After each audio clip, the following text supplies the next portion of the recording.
ও কে গো তোমার? এই চুপ কর। কেন? আরে ও বলছে আমি খাবো না। আমাকে বকু দিয়ে বলছি খাবি না। সেটা বলছে ও খাবে না বলে। তাই খাইয়ে দাও, বকা না দিয়ে আদর করে খাইয়ে দাও।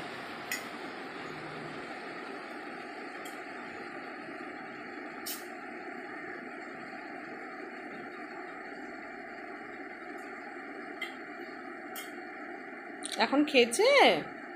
ওর খাওয়া হয়ে গেছে। ও আচ্ছা, ঠিক আছে। ধুয়ে দেবো, কে কুচ কর ডাকো।